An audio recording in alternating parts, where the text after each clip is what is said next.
Troopers and grinders. It's time for, a stream I like to do every once in a while, whenever there really isn't anything MMA related around or stuff for the general community to talk about. I like to do a little stream called Ask Hank Anything. Tank Talk, if you will, in its rawest form. We literally discuss anything with Hank the Tank. I will debate you. Since a certain individual is passed through this mortal coil, it is up to Hank the Tank to fill his role. Not politically whatsoever, but in terms of talking with each other, lads, we gotta start talking to each other. So I'm gonna start talking to you, lads, and we'll see where we go from there. Yep, this is freestyle jazz. Yeah, that's right. I'm just doing a regular old chatteroony, discussing whatever, smoking spliff, passing a doobie, and hoping not to bogart it. That's right. So, yeah, whatever's clever, Hank the Tank will discuss. Yeah, it's hard to baby. Prove me wrong. All right.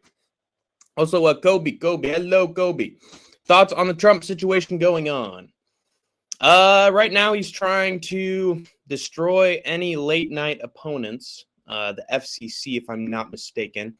Either it was the FDC or the FCC. It's hard, sometimes it's hard to narrow down those two. But one of those two government agencies were basically like, hey, ABC, we don't like any talk about the Charlie Kirk situation, and your boy Jimmy Kimmel talked about it. So he's out. Get rid of him. We don't like any of that whatsoever, and basically put pressure, indirectly or not, directly or not, on ABC, and they got rid of Kimmel. And Trump, reveled in glee that another one of the people who called him out on his bullshit was going to be off the air. And yeah, it's getting scary, man. The censorship of the media. How ironic that you cry over someone who was. And you advocate for free speech because of him, and then you get rid of a late night guy who spoke his mind about the situation. Double standard at its finest. Literally, we're for free speech. We're for free speech. How can you do that? Oh my God, it was just doing free speech, and then all of a sudden someone talks about it. No, get rid of him. We don't like that speech. Get rid of it. So Trump's an utter hypocrite, and he's dying. So first Kirk, now Trump, probably. What's up, brother? Yee! Hey, how's it going, Sean Moody? Hi, Sean. What about Steve Garcia and Obama? Yes, Obama finally making his MMA debut against Steve Garcia. That'll be a hell of a scrap. Obama can always call in a drone strike on Steve Garcia, and that's probably how he wins. Let's be real. Now, if I'm not mistaken, with David Onama, what was his last fight? Who did he face? Because I know he faced someone who was pretty solid, if I'm not mistaken. I think it was Giga Kutuletse. Isn't his name Giga? Wow, he's taking so many losses, I'm starting to forget. Giga Chikadze, yes. Took on Giga Chikadze, but then Chikadze was beating him up on the feet. People forget, man. He was outstriking David Onama. He needed the takedowns to win. People forget, man. Oh, and he almost got closed out by Roberto Romero. Remember that, guys? Roberto Romero dropped him so easily. Dude, Steve Garcia is going to obliterate him. I have Steve Garcia by probably round 1 knockout. And then Ante Delija versus Waldo. It's tough because we can't really gauge the talent of Ante yet. Because he did put out Tybura. That is pretty impressive. He's got fast hands. Can he outstrike Waldo? Waldo probably beats him. Waldo probably beats him by decision would be my guess. I think. Just because he's getting up there in age. Waldo's a little bit younger than him. He's probably going to... I mean, Ante's got fast hands, but Waldo does too. And he could take down Delija too if he needed to. I'd probably say Waldo. Waldo Cortez Acosta, most likely. I'm glad that we've gotten a few fight announcements out of the way in the last couple of days. Gives us something to think about. while we're waiting on the UFC. Of course, also German and Polish MMA will be tomorrow, and Hank the Tank will be going live for that. So look forward to it. What else? What were some other announcements? What was I discussing? Because there were a few announcements before that. I know that Anakin's always quick with the announcements. So let me see. Let me see what we got here. He's got to be somewhere. Oh, BJ Penn also violating his restraining order. Dude, lock him in a fucking sponge cell, dude. Cuff him. Cuff him to a fucking wall. Put him in solitary confinement, dude. His brain is not to be trusted. Also Raja Jackson finally got arrested. Finally, for his crimes. So that's pretty good news because Raja Jackson is a fucking monster. Don't care who told him, it's give him a receipt. Doesn't mean try to fucking kill someone until they pull you off. It's not what it means. He had the intent to fully take him out. Oh yeah, then we had Bonfim versus Jack Hermanson. And I'm probably going to take Gabriel. Oh God, what am I going to pick? I don't know, man. Stephen Wonderboy Thompson was putting it on Gabriel Bonfim, wasn't he? I just don't like that Jack Hermanson's coming off such a vicious KO loss, but Bonfim doesn't have any power. He doesn't. I could probably pick Jack Hermanson as an underdog in that fight. And then Almeida versus Cesare. Cesare's probably going to one-hitter quitter, knock his ass out. But yeah, Raja Jackson finally got arrested. He attempted to kill someone. He slammed him on his head and then punched him 20. The receipt was the slam. Okay, guys? The receipt was the slam. But then he went further than that. And he tried to murder him. It's straight up. And he apologized to him afterwards. Caught in a lie. Caught being dishonest. Saying that, our beef squashed, man. It's squashed. Shouldn't have gone any further after that. Where do you see Jake Paul going if he loses his next fight? And that's going to be against who exactly? I forget. What is Jake Paul's next opponent? I really don't care about these things, to be honest. Oh, it's against Tank Davis, right? Yeah. He'll probably lose. I mean, if Tank Davis actually puts up a fight, Jake Paul will lose. That's what we have to assume here. Yeah, whether it's a robbery or not. It's going to be one way or another. He's got to lose unless it's fully fixed. Unless Tank Davis got an easy paycheck and throws it like full on, the house always wins level robbery. Jake's probably going to lose. In which case, what do we think? Give him Till. Why not? Till is the matchup. Till's a former UFC fighter, but he's actually got boxing, so that's going to give Paul some troubles. Prove that he's still got it, man. Have him and Till go at it. That's what I think. Actually, Jake Paul versus Tony Ferguson. Book it. Easy stuff. Coke or Pepsi? Hello to Smelly Fingers. Coke or Pepsi? I'm always prone to Coca-Cola. Well, actually, I'm always prone to Coke. Oh God. Oh, now I'm ready. Now I'm ready to do this whole stream. All right, let's do it. I am Cornelio. I need TV for my bunghole. I need cocoa for my nono. Is this Titicaca? Am I in Nicaragua? Anyway, yeah, I like Coca-Cola because it actually has a taste to it. Pepsi is just like, I don't know. It's like any other generic soda, like Barks soda. What are some other ones like Pib soda? It's one of those kinds of sodas. It's just like regular. Oh, it tastes like cola. Okay. Now, where Coca-Cola is like, it's got a little bit of acidity. It's got a bit of a bite. There's sweetness there. I like the other flavors of Coke too. I don't know. Yeah, I was raised on Coke, not Pepsi. But I can tell you this. I just think that Coca-Cola has more flavor. Straight up. So you gotta go with the original recipe. How'd you get into boxing? And what was the first boxing match you watched? Oh yeah, I didn't. Did I fully answer your question about Jake Paul? Yeah, I think that Jake Paul should take on Darren Till. I think it's the right matchup for him if he loses, and it would be a really close. It'd be a close ass fight. So who knows who wins that? Um, how did I get in boxing? I watched a lot of Jake LaMotta footage after I watched Raging Bull. With Sugar Ray Robinson and those brutal contests. Watched a lot of Rocky Marciano, Jack Johnson, and then Muhammad Ali was like, yeah, of course it's Muhammad Ali. And I watched every single one of his major heavyweight title bouts and his whole story, and that got me invested in the sport overall. I'll never forget watching that. I don't know whether it was Pacquiao versus Marquez 4 or 5.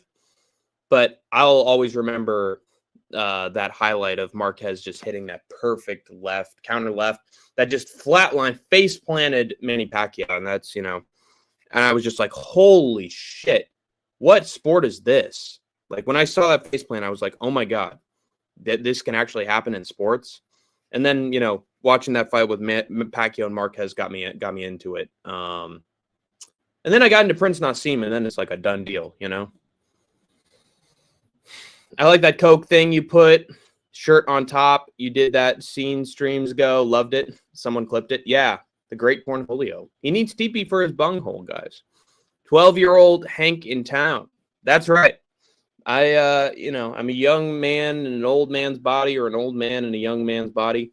It's like Mole Man from The Simpsons once put it. Drugs have ruined my life.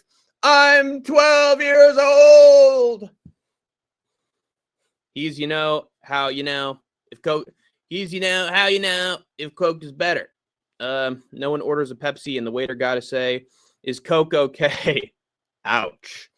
Well, people forget, man. Coke almost reached. Pepsi almost reached Coke's financial numbers. People forget, man. They were number 2 in the world in the 1980s. They were creeping up on them. People forget, man. Pepsi was a marauder. Here's, hey, you know what I'm saying?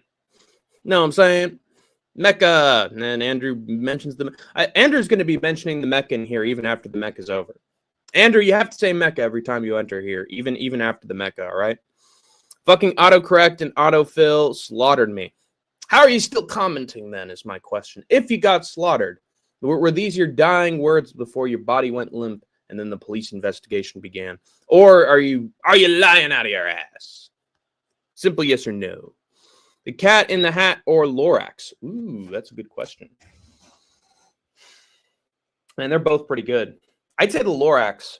I would say I always had a fondness for the Lorax because not only is it timeless, its message is still relevant. Lorax actually had something to say. Cat in the Hat was just like, oh, he's the Cat in the Hat, man, his feet on the mat with things 1 and 2, woo! And the kids were like, oh, get out of our house, blah, blah, blah. And it was, it was like a sitcom, And Lorax was actually like, I speak for the trees, and I know that if you continue, Onceler, you will kill this entire forest and everything in it.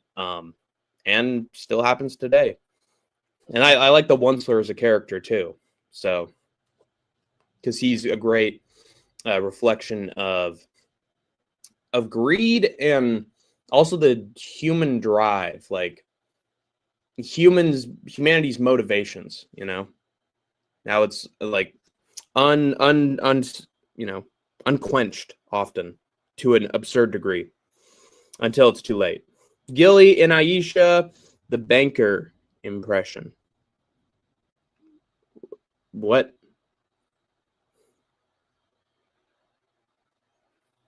Okay, I forget. I didn't. I think I did this impression a little bit earlier, but you gotta explain it to me a little bit more before I can do it.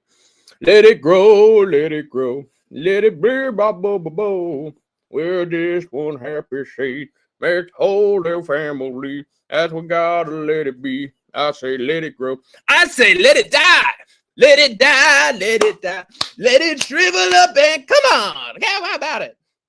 Who's with me? Nobody. You greedy dirtbag. Yeah, that was an interesting movie. Very interesting movie. I don't know if I exactly liked it, but it was definitely something. That movie's honestly a fever dream. But ending was still pretty good. I like the idea of like the owner selling air to people because they were running out of oxygen. Sort of reminded me of Spaceballs a little bit, actually. But Gilly and Aisha, the banker impression. Yeah, you gotta give me some context there, Bally. What else is there to discuss? I mean, there's always something, Jane. There's always. Oh, I know something I could talk about. Ooh, I got something. Let's give them something to talk about. There is an upcoming WWE show. Actually, I could talk about all things WWE, to be honest. It's your happy birthday. Here's your happy birthday song.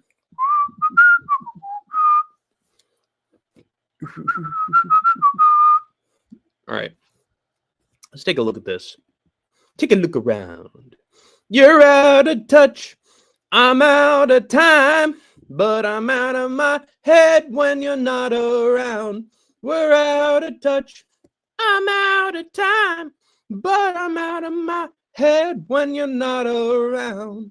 Oh, oh, Let's talk about WrestlePalooza. Why don't we? This is an upcoming premium live event from the WWE. And I'm getting mixed reactions from folks about it. And I honestly can't blame them. Not only because it's WrestlePalooza, the name is WrestlePalooza, but also you have to pay for it now.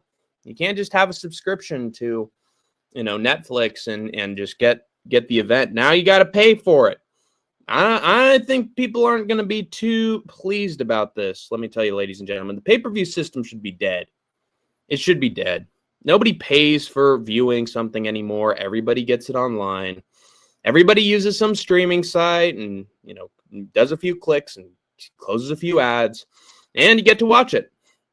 So if WWE really thinks they're going to make any money from this, or enough money that they hope they'll get, they are sadly mistaken. And in my opinion, guys, there needs to be a revolution amongst the fans.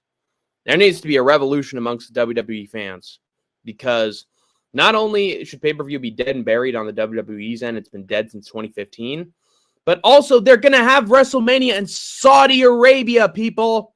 Saudi Arabia. I have to mention this because it's fucking infuriating.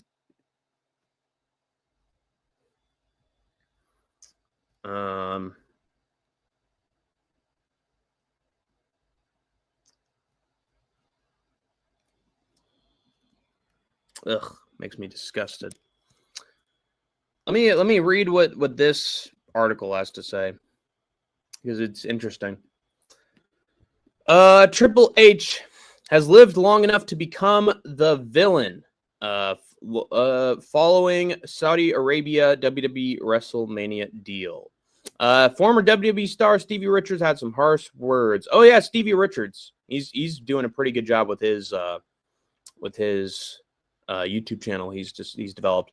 WWE's decision to stage WrestleMania 43 in Saudi Arabia is already generating widespread backlash, and former WWE star Stevie Richards has placed Triple H squarely at the center. Argued that fan perception of Triple H has shifted dramatically. He suggested that the very leader fans once championed is now being viewed as the architect of a deal that could see retired icons like The Undertaker and Shawn Michaels return for one last lucrative payday. The fans spoke about this part, with Taker being there, Shawn being there, Hunter, of course, is now starting to become a villain because of this. Most of the fans who wanted the Triple H era so badly, now it's turning into he lived long enough to see himself become the villain. He noted that all three legends are attracting criticism. He emphasized that Triple H is taking the brunt of the heat because of his executive role, while The Undertaker is being singled out as the biggest sellout. And that's another thing to consider, guys, because not only did Undertaker get rid of his podcast partner, which I can relate to. I'd say I was more kicked out than the latter. I did not kick Idaho out, but basically not only did he kick his partner out, it wasn't even because he didn't like him. It's not only because they just wasn't working out between them. He kicked him out because I think he was disagreeing with some executive decisions that Undertaker was making. He was fully given into WWE's executive control of the podcast, and letting the WWE have control of his show meant kicking out his podcast partner. And probably controlling which guests came on the show as well. So Undertaker's selling his soul a little bit, guys. The dead man is starting to not look too human or alive right now. Starting to become a little bit of a lizard. Biggest sellout. Richards questioned why performers who have already amassed fortunes would risk their health for another payday. These guys have all made tens of millions of dollars, if not more. And at the same time, they're going to wrestle at WrestleMania 43. All three of them. That's my prediction. Jesus Christ. Calling question he posed on a previous show. How much money is enough? Yeah. Pay-per-view is stupid. Yeah, it's a thing of the past. It's an artifact. Why is there ads on a live stream? Because I'm going through an article right now. Returning to the ring, advanced ages. Oh yeah, and Undertaker versus Goldberg in Saudi Arabia.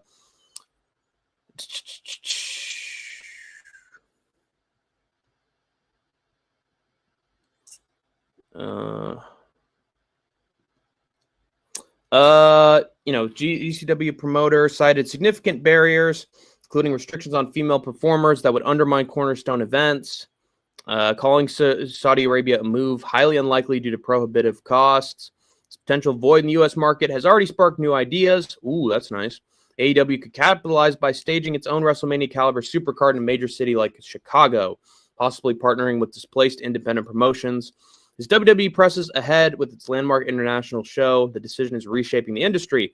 Wrestlers now face difficult choices between legacy and financial gain, while the broader ecosystem surrounding wrestlers' biggest weekend remains unsettled and uncertain. Yeah, it's not good. Here's the general summary. All right, let me read some comments first. Run my fade. You're speaking Mandarin right now, Nano. Undertaker is a TKO goy. Yeah, at this point, he'll do whatever the WWE tells him. If they say jump, even with his bad knees, he'll say how high. They tell him to roll over and play dead. He's used to that, so he'll probably do that. Yeah, he's sold out. He's sold out. And if you look at footage of the first time that WWE announced they would be having WrestleMania in Saudi Arabia, the fans in the building chanted, "You sold out! You sold out! You sold out!" to them. So fans are not happy. But the thing is, guys, guess what happened a few days after that? Triple H shows up in NXT. Triple H, Triple H, Triple H. They're hypocrites, man. If you are against this decision and you do not want the company going in this direction, then you got to riot, dude. You got to fucking riot. You got to rebel. You got to burn your fucking tickets, not watch. Make them fucking pay. There needs to be a mass movement. The same thing as the fucking "we want Cody" shit. You gotta. We say we don't want Saudi. Burn your fucking tickets. Burn the merch. Have a fucking riot in every arena, dude. What are your honest thoughts on Chris Van Vliet? I think he's a solid interviewer. He seems like a humble guy. He let Maven interview him immediately after his interview. He's gotten to the place he has over time. Like, it wasn't just because he's like a Nina drama, Nepo baby, he was handed everything. He was just a movie interviewer, and then, he slowly transitioned to being a wrestler interviewer. And I'll also say this. Dude took 100 chops. He took 100 chops in the corner. You got to respect him a little bit for doing that. Like, that's a bold fucking move. And he let wrestlers do it to him. So I think Chris Van Vliet's a genuine guy. I do. I think you can be genuine and also be a great interviewer with your style. It's a difference. There's professionalism involved. To be fair, NXT is a much more personal space. Also, do not riot. No, I say do.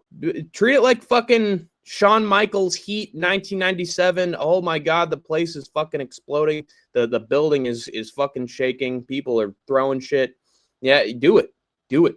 That's the roots of wrestling, man. It was fucking riots back in the 50s, 60s, 70s. Fans didn't like something, they'd let the company know. So now we got to go back to that. We can't fucking bend over for them. You watch Stevie Richards and thoughts on the show? If so, I do watch Stevie once in a while. I like when he discusses backstage stories and wrestlers he's interacted with, sort of like why I watch Maven. But some of his thoughts on like what makes a great match and ranking these guys and all this, I don't know. He seems a little biased, which is understandable. He came from the old country, the old territorial days. I get why he'd have different views on certain things and matches, but I don't know. There were some videos that sort of irked me for some reason, where I was just like, does he really think this about this match? Is it really that good? Or is this match really that bad? Like, why would he have a problem with this? And like, he likes to have his takes, and that's good for a show. It's just I don't agree with some of them. So I don't know. Stevie Richards is puzzling. I've been watching his shorts lately though, so maybe I'll get more on board. Maven's stuff keeps me more interested. Stevie has to sit in his studio and ramble for 2 hours, and eventually he'll say something you disagree with, and then you just sort of turn off. Whereas with Maven, it's just like, hey guys, Maven here, and this is the topic. I'm going to go through it step by step. Here. I'm going to move to this location when I'm talking about this. I'm going to move here when I'm talking about this. I'm going to show you a demonstration of how Sugar Glass works. Like, he's just more interesting, dude. He literally did a video of Buff Bagwell having to take off his, get his leg cut off, and he filmed it for like an hour. Like, it's just different levels of quality. Thoughts on Jimmy Fallon? He's probably going to sell out. He's definitely going to sell out.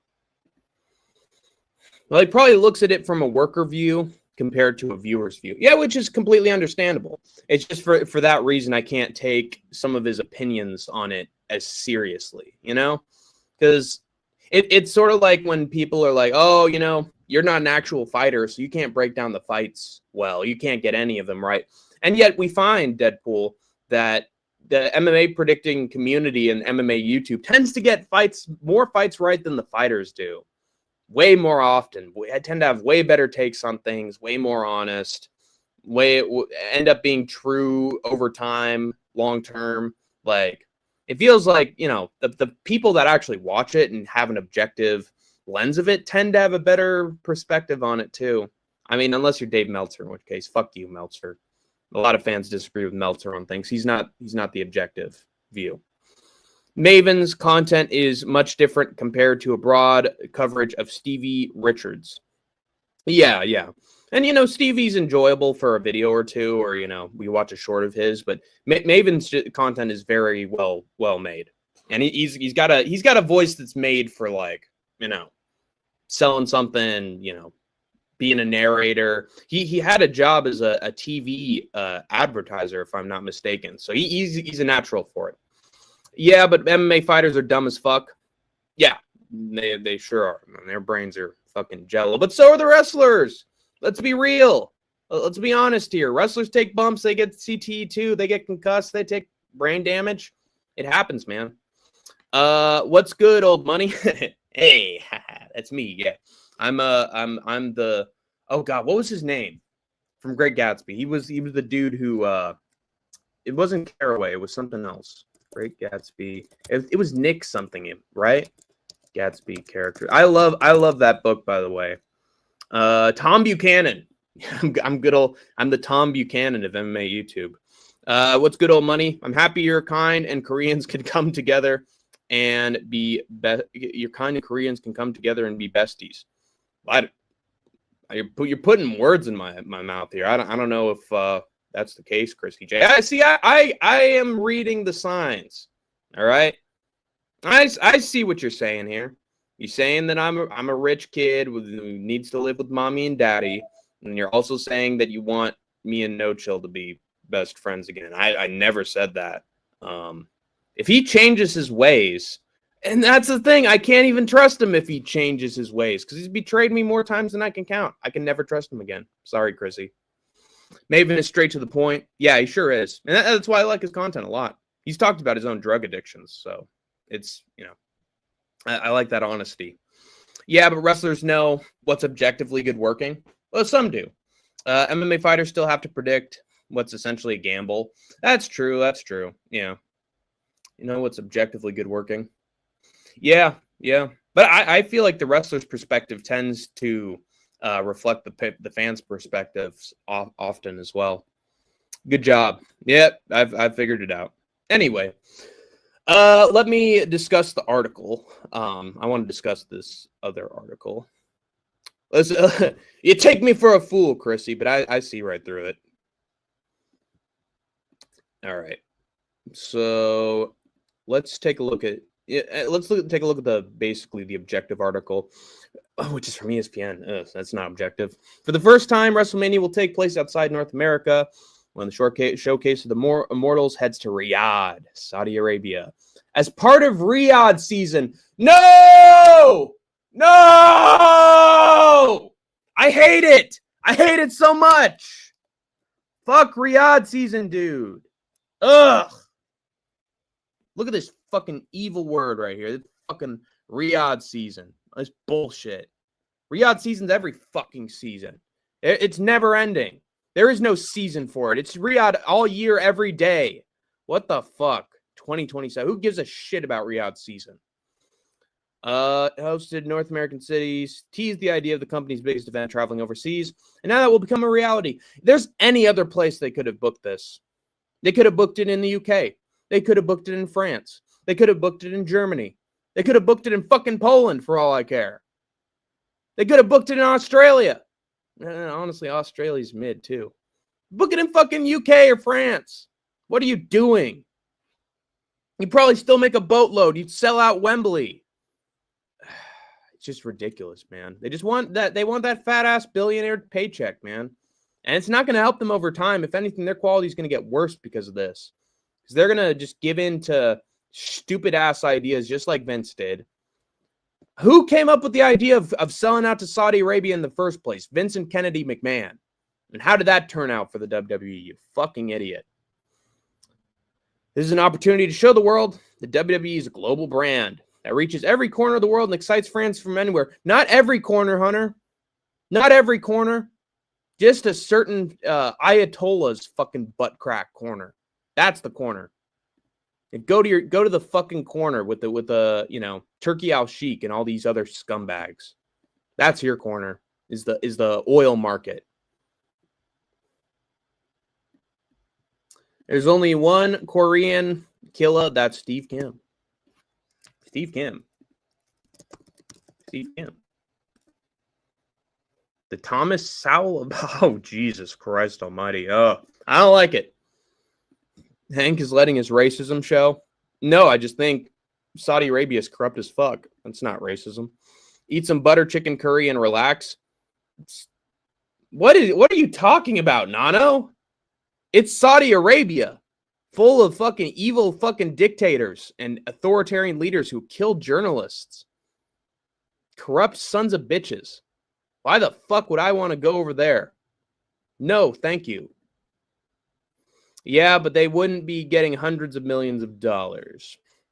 TKO loves that cashola, and we know why. Ari Emanuel. There's some actual racism, but that racism has a point to it. Has some credibility to it. To be fair, Vince kept the prices down for families. Stop shitting on him for a couple extra pay-per-views a year in Saudi Arabia. Yeah, that's true. But he did start the trend. I would never go back to Saudi Arabia again after they literally threatened my entire roster and myself during a dinner. Never again. Imagine angering the fucking, Saudi prince and almost getting killed because of it. Wonder why it's not Mossad season given the circumstances. Yeah, that's a good question. They should change it. Andrew has become a member. Thank you, Andrew. Seriously, I appreciate, man. He is now officially. He is my He's he's my brigadier general amongst the troopers and grinders. Good job, Andrew. Angry Hank, angry Hank, angry Hank. I'm very angry right now, so it actually makes sense to do an angry Hank. Formal announcement will come just days after Turki Al-Sheikh, the dreaded name, chairman of the Saudi Arabia's General Entertainment Authority, was seen on its since deleted Snapchat live video stating that WrestleMania will make the move to Saudi Arabia.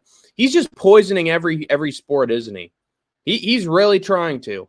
With boxing, he's trying to do it with MMA, trying to repeal the Ali Act, trying to make sure it's worse for conditions and money is worse for all the boxers, trying to get MMA fighters involved in the sport. Fuck you, man. What a scumbag, man. Now trying to taint wrestling, too. Fuck you. I'm so tired of Turki Al-Sheikh, dude. The stupid fucking car announcement, Oprah shit.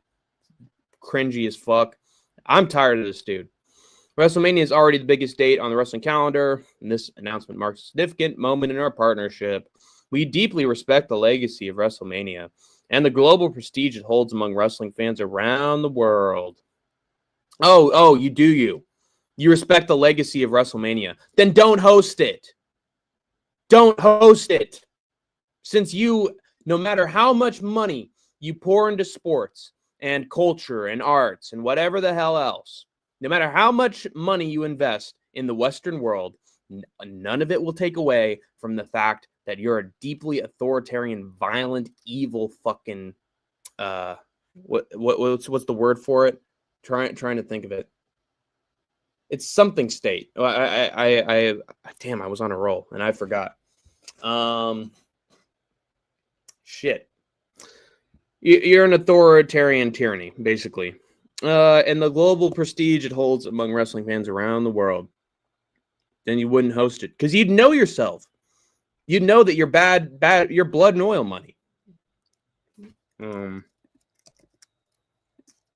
Types.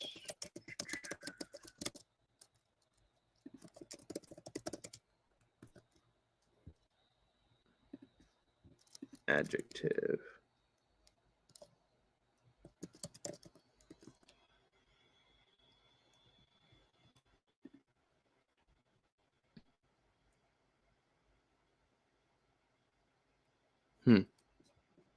Anyway.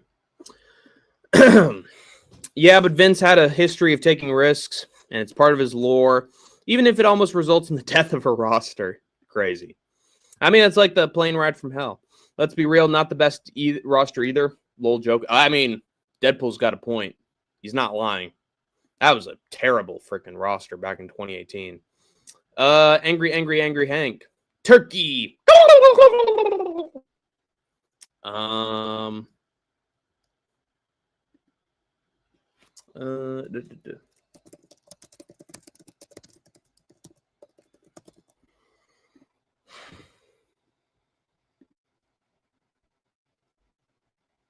All right. God damn it. I'm going to find this word if it fucking kills me. Counter state, whatever. Quadrico state. Thermostate, counter state. Understate, superstate. Quadra, multi-state. Okay. Hyperstated. Interstate. Understate, superstate, reinstate, okay, downstate, petros, macro, mirror state,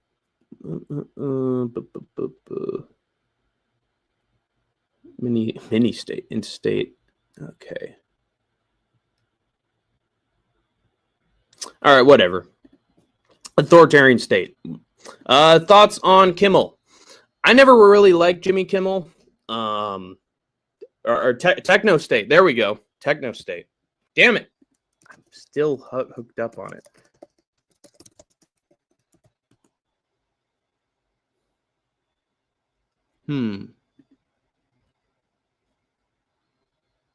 All right. Thoughts on Kimmel. I didn't really like him that much. He seemed annoying. He was part of that, trend of late night hosts doing the Trump bashing, Yeah, because Kimmel is objectively unfunny. Yeah, he is. He, him and Fallon both are pretty talentless as far as I'm concerned. But again, it's like talking about Charlie Kirk. Hey, I didn't like Charlie Kirk at all, but he didn't deserve that. You know, it's the same with Kimmel. Hey, you know, Kimmel's annoying and unfunny, but he didn't deserve to get cut over just talking about Charlie Kirk. You know, there's levels to it, to the response. Like if it's true, something truly disgusting that nobody supports whatsoever. Yeah, I totally get it. If he fucking was involved in a sexual assault case, he never has been. I mean, he did do some creepy shit back in the early 2000s. But that's neither here nor there. You know, but it's a matter of he just talked about an event and they canned him for it. That's killing free speech. Hank Box, no diddy. Yeah, but he insulted Trump directly for 10 years. I don't think this is a petty cancel culture thing. It is. It is Deadpool. It's over fucking stupid Charlie Kirk bullshit. Destiny was on, what was his name? Oh, God, why can't I remember any of these people? Piers Morgan. He was on Piers Morgan, and he was talking about, you know, Charlie Kirk's assassination and the aftermath for like 2 hours. Are you going to get rid of his YouTube channel and get rid of, you know, any influence that he has because he talked about it? Like, this was because he was a political opponent of Trump, and also because they were just fishing for an excuse. So I think ABC knew he was shit for them and used this. No, I really do. I mean, if they knew he was shit, they would have gotten rid of him long ago, man. They would have gotten rid of him long before this. But this is under an administration where late night hosts are fucking dying left and right. This is part of a trend. This is not just ABC doing shit. It's other stuff. This is part of networks selling out, whether it's 60 Minutes and NBC, or it's CBS, or it's ABC. All of them are caving, dude. They're caving. He didn't just talk about an event, though. He falsely claimed the guy was Republican. It's not false at this point. The investigation is still ongoing. I could say he was a Republican. Am I going to get my channel taken down? Like, come on, man. You know who falsely claimed that he was a Democrat and that he was a trans progressive? The Trump administration and all the government officials. They all falsely claimed that he was trans and that he was gay and he was progressive and all this nonsense. They even arrested an old man who turned out not to be the shooter. Took him days to find the actual guy. Should Kash Patel lose his job?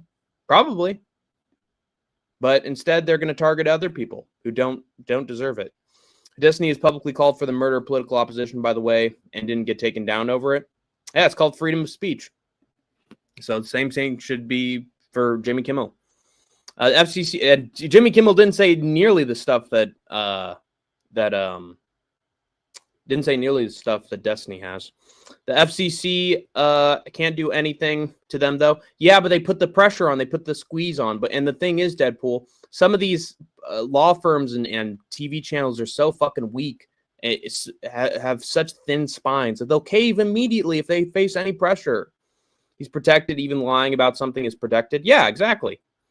No, because a talk show isn't the same as YouTube. Well, yeah, you definitely have your owners, but this does seem politically motivated to me. Angry Hank falsely claimed he's dating a trans, called Kirk a fascist, and yes, Patel should lose his job. He's a clown. Very true. No, freedom of speech does not protect calling for people to be killed. That is encouraging murder. That is true. But it hasn't resulted in it yet.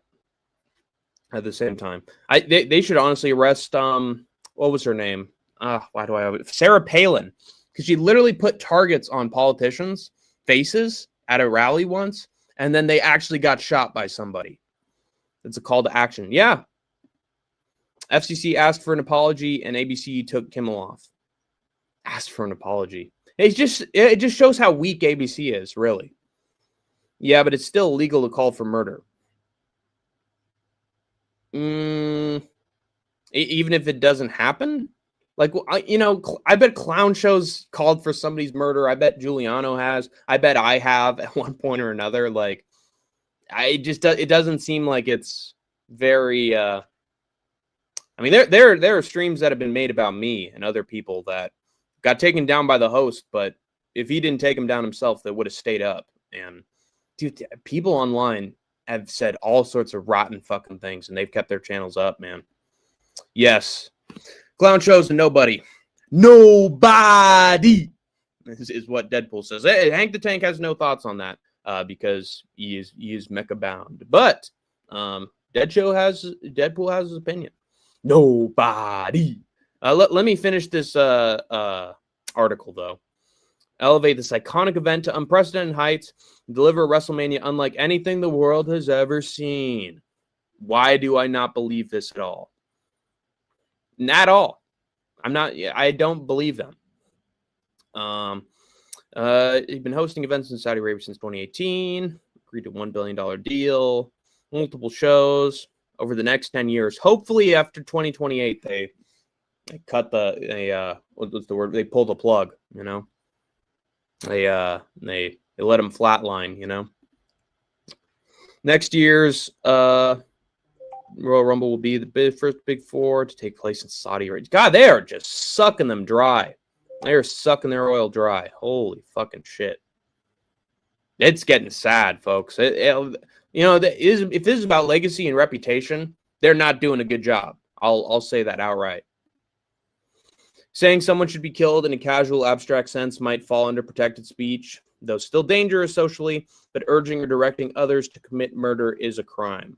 In that sense, would the wrestling promotion be guilty for encouraging Roger Jackson to give a receipt? That's a question. Yeah. It is an order. But when was this? When did Destiny say that? Destiny and Hassan have said to their followers, you need to gut these people on stage and let their guts fall out. Wait, when was that?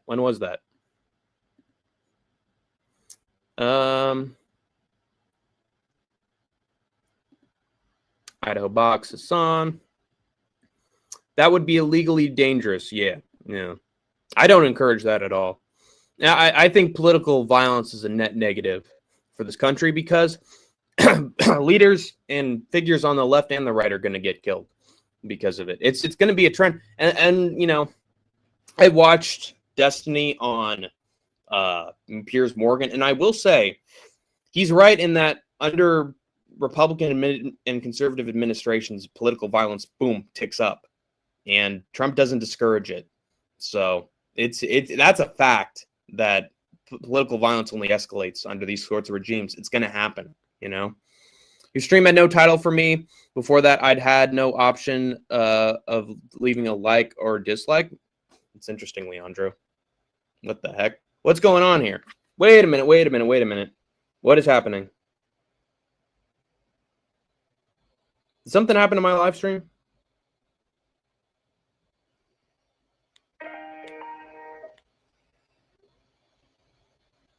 I got to check this really quick. Okay, looks like everyone's here. Chat is up. Oh, looks good. Oh, looks like I'm good. They're trying to stifle the truth, folks. This is the era we're living in. That was Hassan. I had to cut the Destiny part because of the word count once. I see. One sec. Angry Hank, save the Hank. I'm here. I'm clear. Get used to it. Destiny called for a murder a while back. I need to find the video before quoting him. Okay, good. I sent you a DM, but it's fine now for some reason. I'm going to check on this.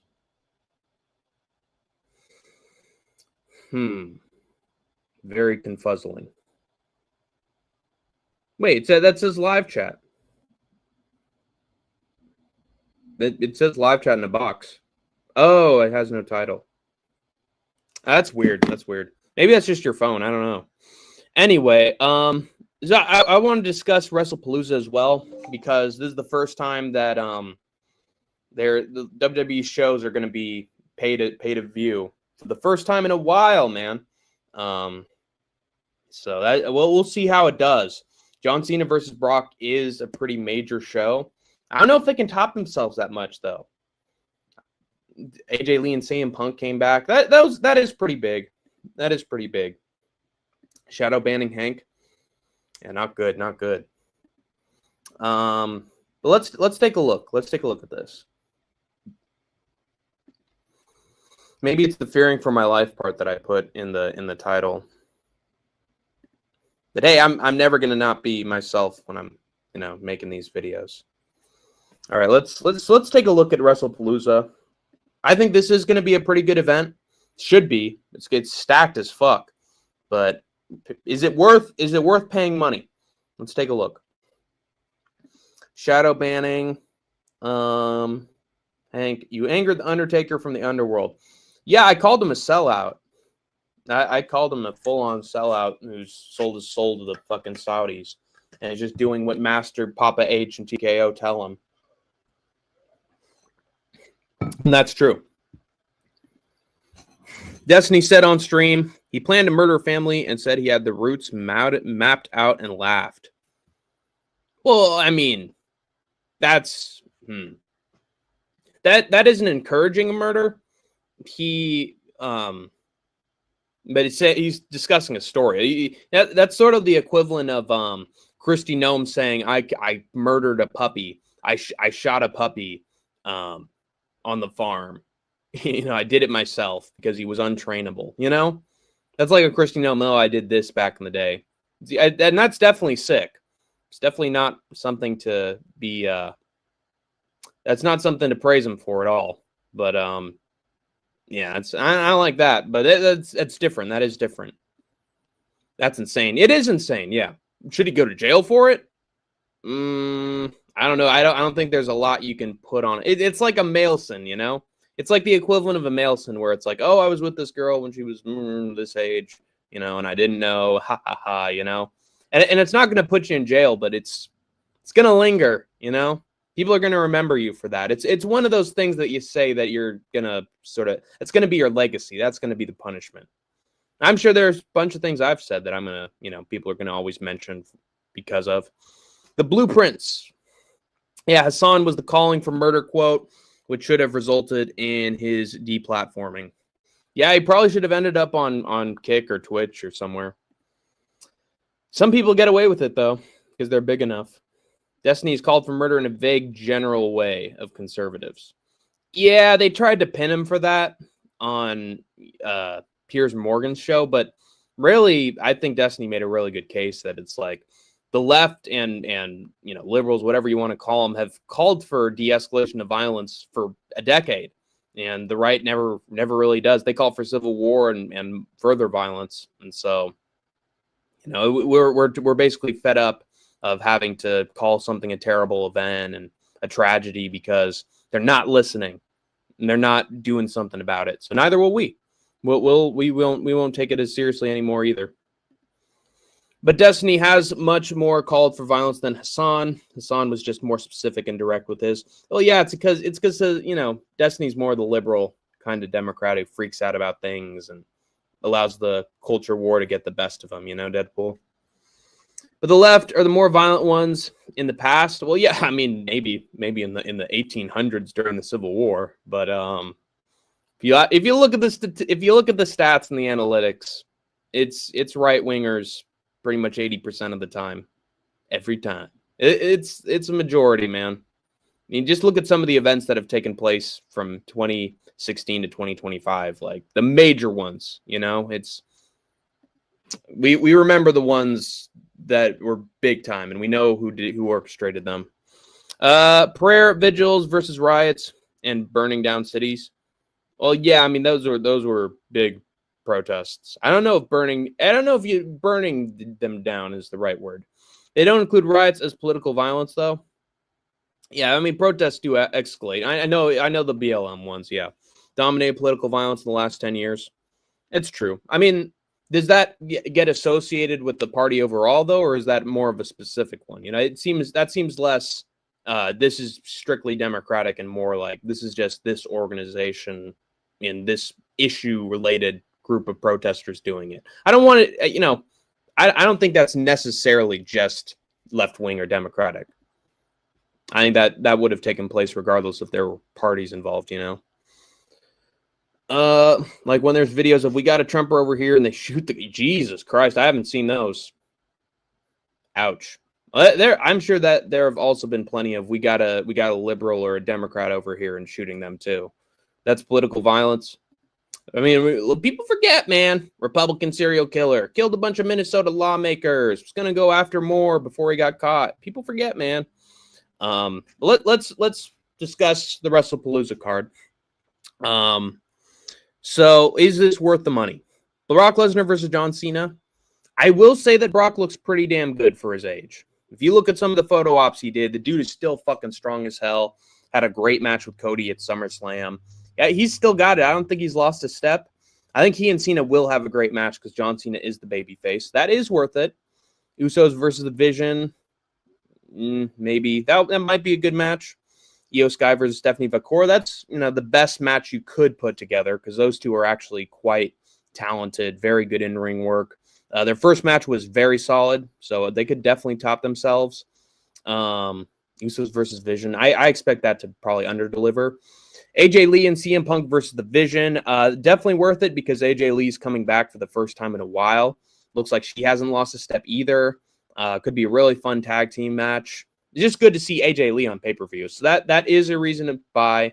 And then Cody Rhodes versus Drew McIntyre, two really solid workers that are probably going to tear the house down, have definitely an instant classic. See, is it worth it? I say, guys, what's the word for it? Something your somethings and hedge your bets. Hedge your bets and just watch it online still. Come on, guys. Even if it looks stacked, man, it could probably shit the bed. It's more likely you're going to get a good show with the wrestling show with a good card than you will with a UFC show, because even stacked UFC cards are shit sometimes. But I don't know, man. Nothing's worth, paying $50 for a pay-per-view. Nothing. And what else was I going to say? There have been, these look really good on paper, but guess what, man? I bet 3 out of these 5 matches are going to go under 10 minutes. Guarantee it, dude. 3 of these 5 matches are going to go under 10 minutes. And I bet it's going to be Brock Lesnar, John Cena, Io Sky and Stephanie Vaquer, and AJ Lee and CM Punk versus The Vision. It's going to go under 10 minutes. Are you going to pay $50 for 3 matches that are going to go under 10 minutes? Angry Hank.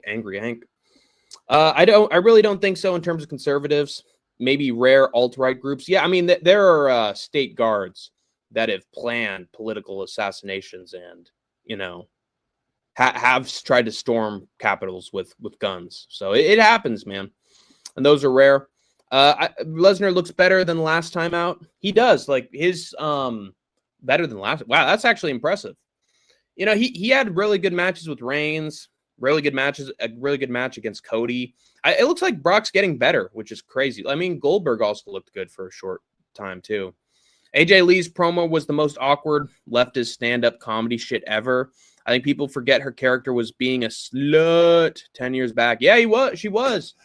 All over CM Punk and Daniel Bryan, both of them. Didn't she kiss the general manager a bunch of times too? John Cena she hooked up with. Which is crazy because then she has the big fucking pipe bomb where she's talking about, how Bellas have to sleep with John Cena and all these wrestlers to get their opportunities. And meanwhile, she's kissing folks left and right. You're saying that they're fucking their way into, making money and wrestling while your angle is that you're, the town whore. That's a little, hypocritical, sleeping for your opportunities. That's literally how AJ Lee's character was portrayed. I meant physically, he looks more vascular, higher dosage of roids. I see. He's got that Saudi paycheck now. Yeah, for sure. And Kane. That's got to be Kane. Novocaine or cocaine. Kane's been gone for a while, man. He might return for Saudi, though. You never know, really. What was I going to say? But he's mayor of Glenn Jacobs, mayor and what is he even mayor of? I forget.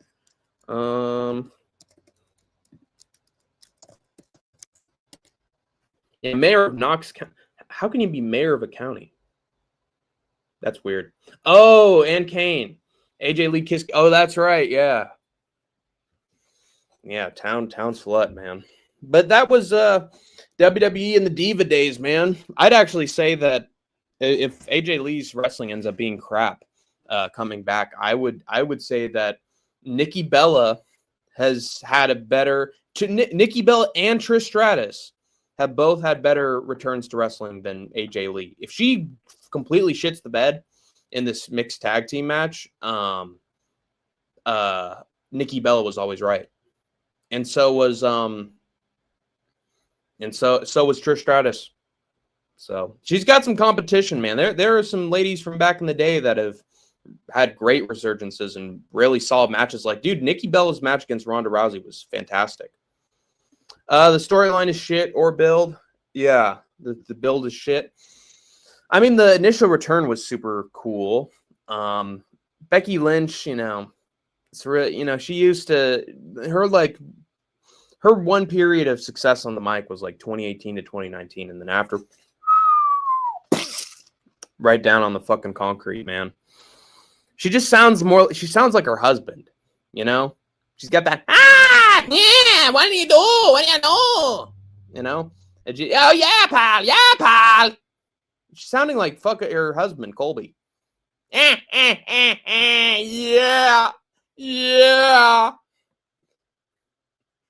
I hate you. I don't like you. She's reflecting that sort of nasally fucking vocal. It's a copy of Edge and Beth versus Miz and Maurice. Yeah, it is. And that wasn't a really good angle either. We'll see what happens. If the match delivers, that we'll see what happens. Or Miz and Maurice versus Bella and Cena. Now, that was good. You got to agree with me there, Deadpool. That was actually a really good angle. Because Miz and Maurice, their little parodies of Nikki Bella and John Cena were hysterical. Like, they did the Meet the Miz, or I forget. What was their show called? That the Miz and Maurice they did with Bella and Cena was fucking hilarious. That was really good. Miz is always going to be underrated. That's a Chinese L.A. night. Yeah. Let me talk to you. Nana. They put the rocket ship on my back. And nana. I put the rocket ship on my own back. Yeah. Speaking of which, give LA Knight the push. Give him the world title. He's an actual personality. Personalities draw. It's simple as that, Yeah. Yeah. Oh, yeah. Love you long time. Scoreboard. The Vietnam won the war. Oh, who's that? Your friend? I remember I killed him. How's the Mecca going? It's actually going pretty well, Michael K. I'm in the top 11. I'm in the final 11 contestants. So I'm getting pretty close, All I need is a couple more events to go my way, and I'm in an alliance too.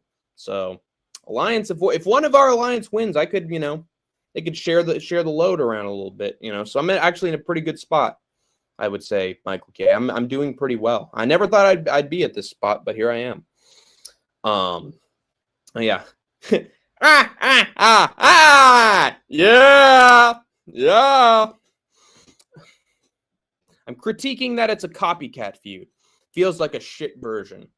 Well, that's the thing, Deadpool, is that I don't know if it's just me, but it feels like the segment creativity of the WWF is just fucking, gone down the fucking toilet. Like, even under Vince, there'd be some segments where, they're going backstage or no, they're going to another place entirely and they're filming a segment and, oh man, here's some jokes. This is good television, And now every single time it's, the wrestler has to come out to the ring and, talk to each other for 10 minutes. Like, this is the same thing that's been happening since like the early 2000s, man. Stop having your wrestlers just go out to the ring and say something. Have something happen backstage. Have a, pre-taped vignette segment, Do some fucking movie making like you used to do. Like with Mankind, where we didn't see Mankind for weeks. But we had a vignette segment with him where he, talked about his childhood and all the traumas he endured and how it's made him a monster. And you did that for a couple weeks, and it's the greatest series of vignettes in wrestling history. Greatest. I don't want to hear it about anything. Maybe Razor Ramon and Mr. Perfect come close, but no, nothing's better than the Mankind JR interviews. And, you know, you didn't even have to have Mankind in the ring. Becky was so good and carried in 2018 and 2019, 18 mainly with Survivor Series. Yeah, she was, you know, it was just fucking magic at, you know, during that period. She's a solid worker, but character-wise, her and Seth are embarrassingly bad. Yeah. Yeah. Yeah. Yeah, I don't know. They're definitely cringy. They just want they're just their entire characters are just trying to come off as tough, you know? And it doesn't work because they're very cringy. They're just naturally cringy, you know? So it's just hard for them to cut a promo and really believe it, especially when they're together. You know, when Becky's on her own, she can have some venom, you know, she can really, you know, get people booing or feel in some way. Seth, it's just hard for him to. It seems like he can never really get it down, except when he's like, you know, talking with Punk directly. Other than that, it's hard for him. Always with those stupid glasses. The greatest promo for a pay-per-view is Survivor Series 1996. Was that the one with Austin and Bret Hart? I ain't no sexy boy. I ain't no sexy boy. I don't dance, Sean. What?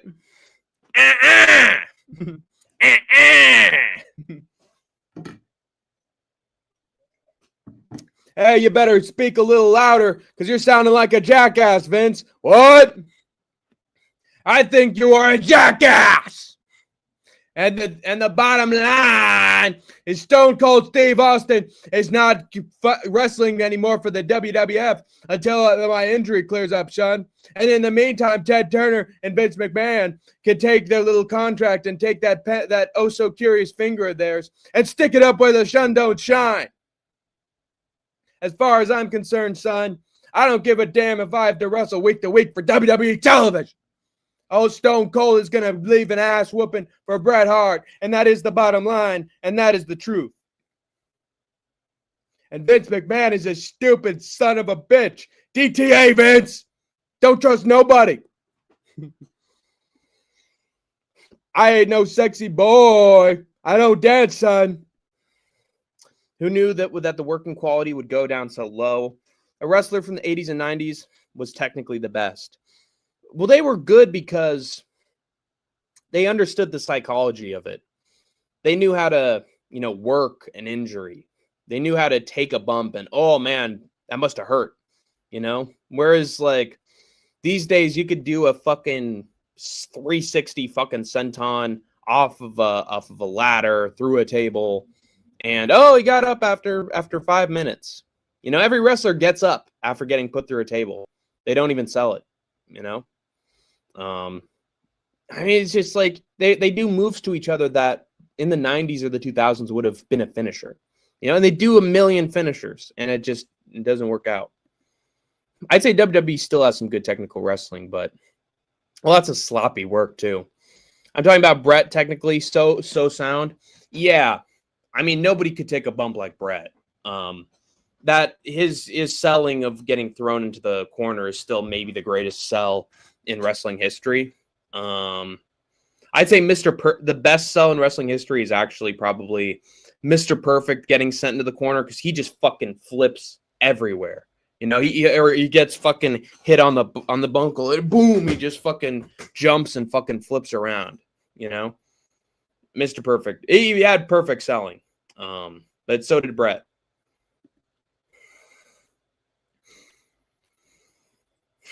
I have a question. With so much drama in the LBC, how Snoop remained the D-O-double-G? With so much drama in the LBC, how Snoop remained the D-O-double-G? By selling a few records. Maybe write some songs, work with Dre on something. And do a Dre and Snoop are back song. Yay, make another million. Probably just make some music. I don't know. He didn't go unconscious when he was supposed to be winded. Yeah. Every wrestler now is just be like, oh my God, I'm dead. You know, it's always. dead on the mat. And then, the kick out. Wow. Also, one of the greatest matches ever was HBK versus Shelton Benjamin on a regular ass episode of Raw. I mean, the springboard into the Sweet Chin music was a thing of beauty. People are going to be playing that clip for the rest of time.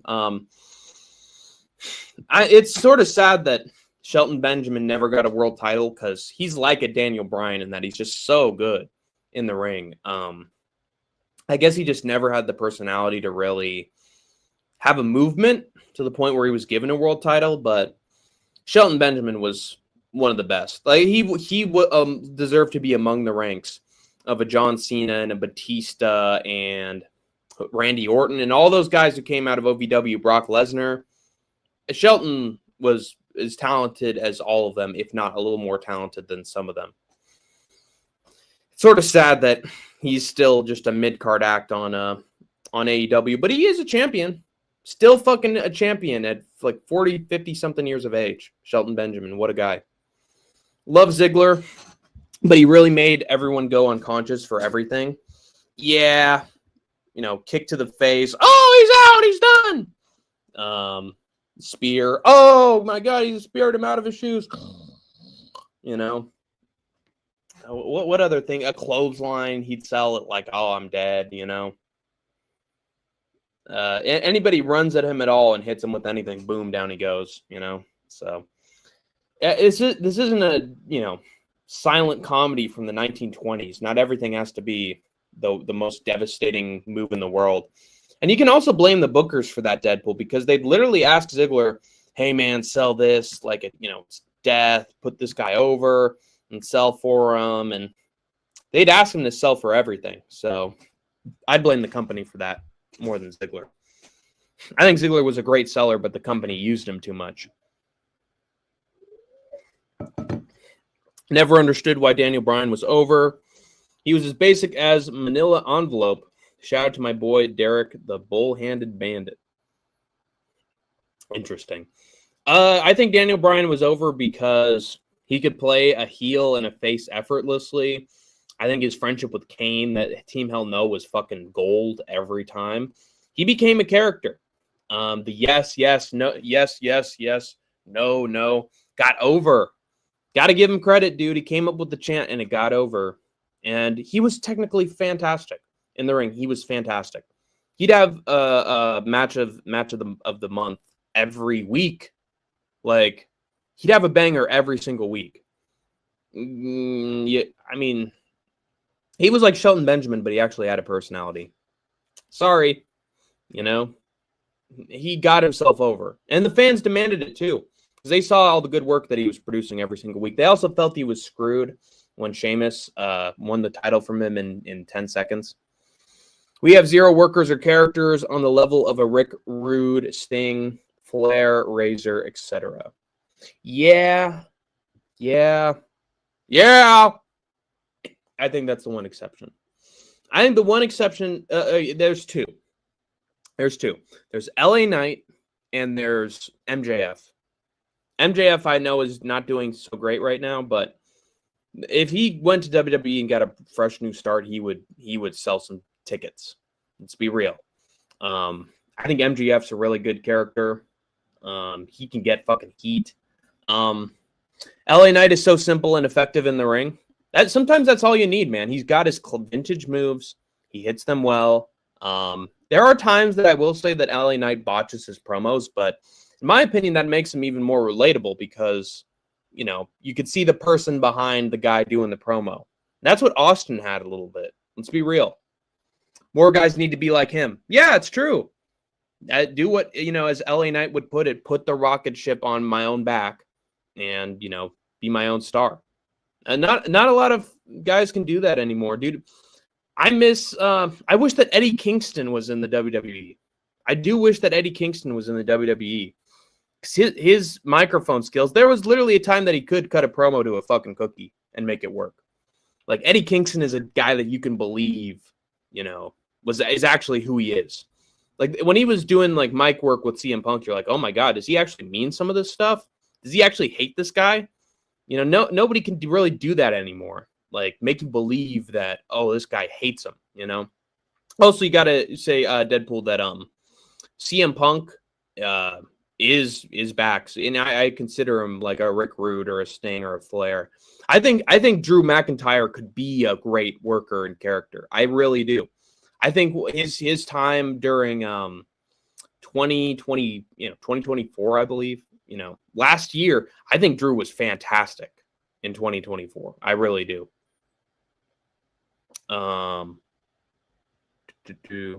His phase when he was DM Hunk and with the bracelet and CM Punk, that whole feud was fantastic. So I'd say Drew McIntyre has a lot of potential as well. His moveset's fantastic too. He's really technical, in my opinion. The speed he talks at is hard to not mess up some words. Yeah, it's true. But he does remind me of an Austin sometimes with that. Any question?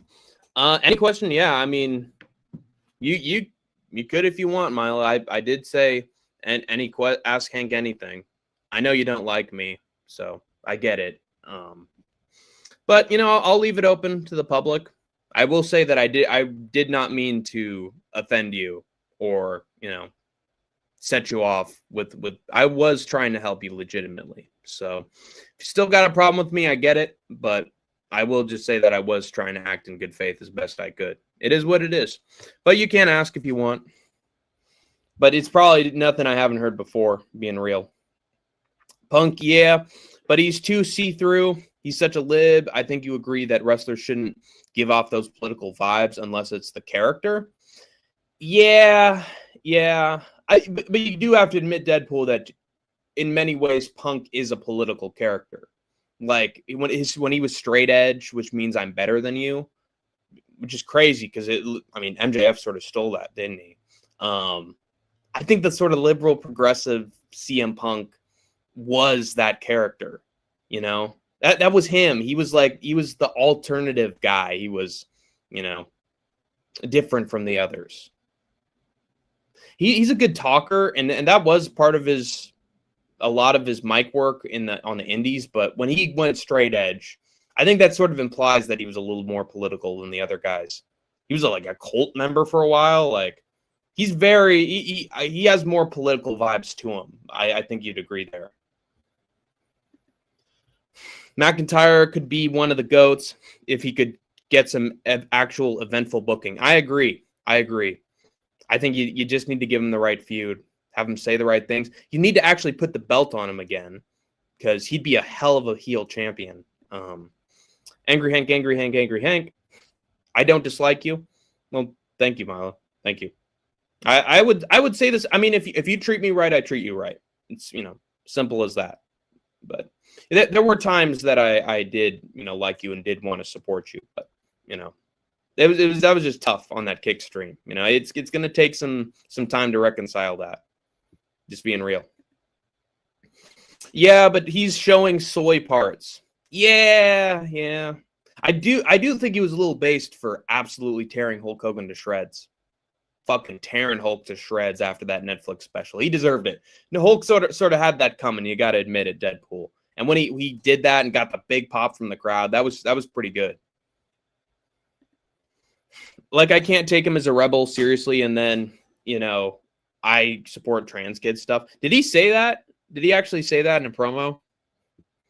If so, that's it's a little bit pandering. They just clash. Yeah, that's true.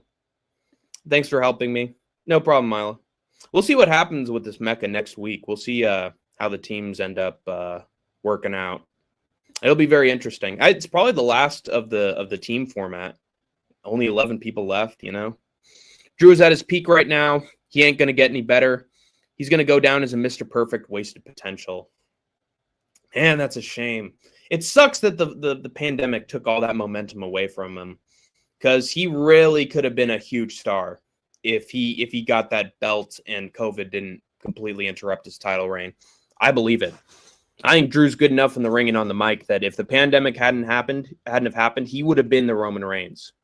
I think he would have been the Roman Reigns, the new Roman, like the bloodline level Roman Reigns. He had the talent. He wore shirts with that to AEW events. Well, that's AEW, Deadpool. That's AEW.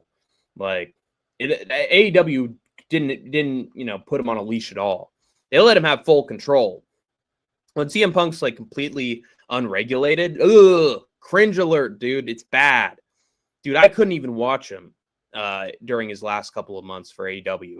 He was that cringe. He was that politicking. He was that conniving. Like, Punk in AEW was fucking awful. Let's be real, especially the later years. First couple of years, I think Punk was decent. His feud with MJF was the peak of that whole thing. But anywhere outside of that, yeah, Punk was way too much himself in that promotion, and it showed, and it was bad. I walked out to promos with them, I believe. I see. No diddy.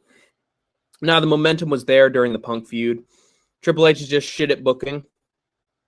Yeah. How do you not give a belt to Drew after he loses the Punk feud? That actually infuriates me. How the fuck do you not give Drew McIntyre a world title after that feud with Punk? How do you ruin his momentum? Seriously. Like, I hope he beats Cody this Saturday. I hope he does. We need to give him a belt because that was perfect. It was literally Mr. Perfect. They should have given him a belt immediately after that. This is what you need to learn from regional wrestling. If a heel loses in a big feud against a babyface, guess what you do with him? You give him a fucking belt. You give him success afterwards. You make sure that he doesn't lose his momentum and that he wins a belt so that he's still a threat. And they didn't give him a belt after that. And his momentum fell off a cliff. How sad is that, man? He could have won a belt at the Rumble and been champion for like 4 to 6 months. It would have been big. It's ridiculous, man. He'd be the talk of the town. He'd be on the posters.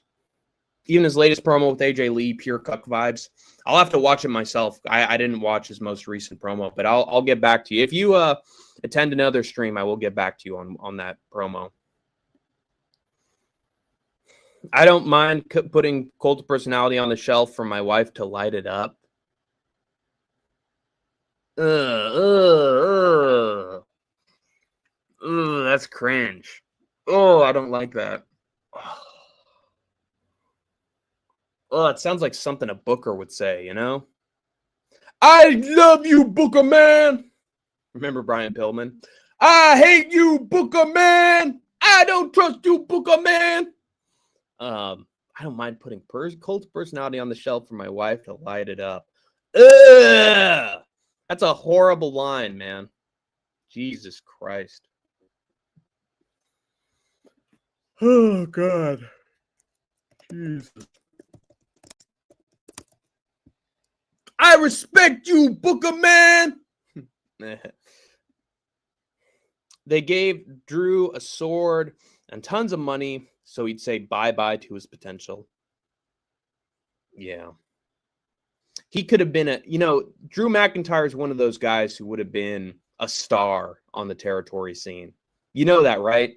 Like, he would have been the equivalent of the 80s Bruiser Brody. Dead serious. Like, he's perfect for that kind of era. Like, he would fill the role of a Scott Hall, you know? Just a big-ass star, you know? It's just tough. He could even be a Hogan level. Like, he's a better wrestler than Hogan. Good on the mic, like Hogan as well.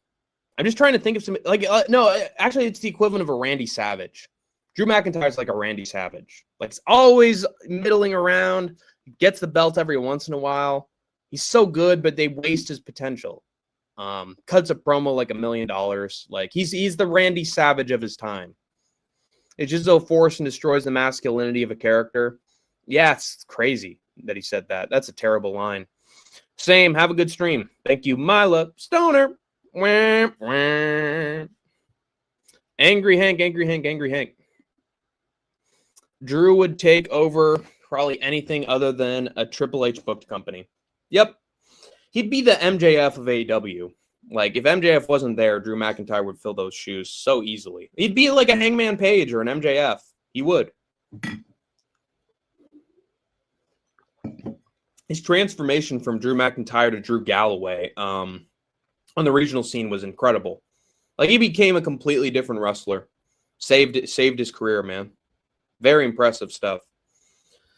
I could even see like Drew McIntyre as like a Cody Rhodes for AEW, you know, where he just like he forms his own like vein of wrestling. Like, he's that charismatic and that much of a leader, I think, if he wanted to be, that he could legitimately start his own company if he wanted to. Being real. Also, I do want to mention a memory, a very happy wrestling memory for me. I actually met Drew McIntyre. I met him at WWE's Convention Center for WrestleMania. I was there in Las Vegas, and Drew McIntyre. Me and my friend had a booking for Drew McIntyre. Dude was so nice, and we gave him like big advice. Like, dude, you just need to keep believing in yourself. You need to keep cutting good promos. You need to keep having the match of the night. And go back to that DM Hunk, Drew McIntyre. I don't give a shit. Go off on the mic. You need to get back to that the old Stone Cold. And we were telling him, dude, you've got the talent. If you stick around and you just keep being yourself and producing quality promos, eventually you will reach the mountaintop again, is what we told him. And Drew was like, hey, I thank you, man. Man, that was great. And you know, he's joking around like, oh, what do you want me to sign? You want me to sign on his face? You know, oh, yeah, I appreciate that, man. Hey, I love that. I love that when I was doing that too, man. Like, it's just super straightforward and honest and humble and cool. And then guess what happened? Him and Damian Priest are sitting at two tables across from each other, and they did a fucking angle live in front of everybody. Drew, like, Damian got up in Drew's face, and Drew's like, oh, yeah, what you gonna do, man? Hey, fuck you, dude. And then Damian pushed him, and Drew McIntyre flipped the double bird to him, like, right as he left. Like, he just like, and then he left. That was amazing, dude. Oh, my God. Drew McIntyre, he's a fucking stud. He's one of my favorite wrestlers in the whole company. So he needs to get back. He needs to. I really get annoyed at AEW when I see WWE mess something up that's so obviously money. Yeah. Because AEW does the same shit with different talent. Yeah. It's true. Like, what, you know, there was so much momentum behind Swerve Strickland. Like, huge momentum behind Swerve Strickland. Everybody was fucking go Swerve's house. You know, Swerve when I drive. They were singing his entire fucking theme song. And you give him the belt for 10 seconds, and then you take it from him? What are you doing? He literally had the belt. He was a huge star. Treat him like fucking Steve Austin. He doesn't lose until, like, there's an angle that forces him to lose, and then give him the belt back. It makes me so angry. I feel like, you know why Roman Reigns was such a big fucking success? It's because they let him keep the belt, even when it was bad. They let him keep the damn belt because they knew they had potential for him. And then they booked Sammy, and that became a hit. Dude, give somebody, what's the word for it? Give somebody the fucking Rock. Give him the Rock. And I'm not talking about the wrestler, but give him the Rock. Give him the football and let him run with it, you know? Stop killing these guys' momentum when they're literally won your world title. When they literally became the world champion and got all the momentum on their side, why aren't you pushing them to the moon? Why aren't you treating them like an Austin, getting them involved in feuds that'll draw money?